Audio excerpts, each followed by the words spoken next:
विधानसभा निवडणुकीनिमित्त महाविकास आघाडीने महिला तरुणांसाठी अनेक योजना जाहीर केल्या आहेत। त्यामुळे भाजपनं या काँग्रेसवर निशाणा साधत या फसव्या योजना असल्याचा दावा केलाय। काँग्रेसनं कर्नाटकात जाहीर केलेल्या योजना बंद पडल्याचा आरोप भाजपचा आहे आणि यावर आता काँग्रेसनं प्रत्युत्तर देत एक वेगळंच आव्हान दिलेले महायुतीला पूर्णतः पैसे देऊन आरामात गाडी विमान हवं ते देऊन कर्नाटकातली ट्रिप पाहूया।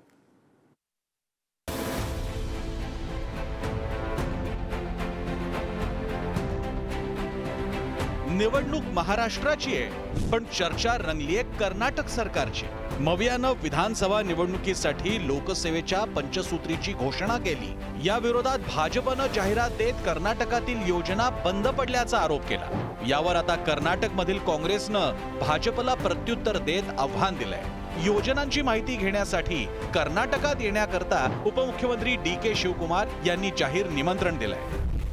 अलीकडेच भाजप प्रणित महायुती सरकारनं वृत्तपत्रात खोट्या जाहिरातींमधून कर्नाटकमधील काँग्रेस सरकारच्या खात्रीशीर लाभ देणाऱ्या योजनांविषयी दिशाभूल करणारी माहिती पसरवण्याचा प्रयत्न केलाय। आमचे सरकार पारदर्शक आहे। कर्नाटकमधील आमच्या खात्रीशीर योजनांमुळे येथील जनतेला कसा सकारात्मक लाभ मिळतोय हे प्रत्यक्ष पाहण्यासाठी महाराष्ट्रातील मंत्री व वरिष्ठ नेते मंडळींना कर्नाटक भेटीचे आमंत्रण देत आहे। आपल्या भेटीच्या सोयीसाठी कर्नाटक प्रदेश काँग्रेस कमिटी आपल्या शिष्टमंडळाच्या सुखकर प्रवासासाठी विमान, बस आणि निवासाची व्यवस्था करेल। या योजनांची माहिती आपल्याशी सामायिक करण्यात आम्हाला आनंद होईल, जेणेकरून खोट्या प्रचाराला पूर्णविराम देण्यात आम्हाला मदत होईल। महाराष्ट्रामध्ये लाडकी बहीण आणल्यानंतर कर्नाटकामध्ये आम्ही बंद केली अशी जी जाहिरात दिली, तेलंगणामध्ये बंद केली अशी जाहिरात देऊन लोकांची दिशाभूल करण्याचं पाप करताय। म्हणून मला भारतीय जनता पक्षाच्या नेत्यांना कर्नाटकाचं आमंत्रण स्वीकारून जा आणि आपलं तोंड स्वच्छ करून परत या। कर्नाटकमध्ये राहणारे आमचे तिकडचे जे स्थानिक लोक आहेत ते आम्हाला पुरावेनिशी सांगतायत की ह्यांच्या गॅरंट्या कशा फसव्या होत्या, ह्यांच्या गॅरंट्या सगळ्या कशा घोटाळेपणा होत्या। म्हणून यासाठी आमंत्रण ऍड मधून देण्यापेक्षा तुम्ही तुमचा कारभार सुधारा।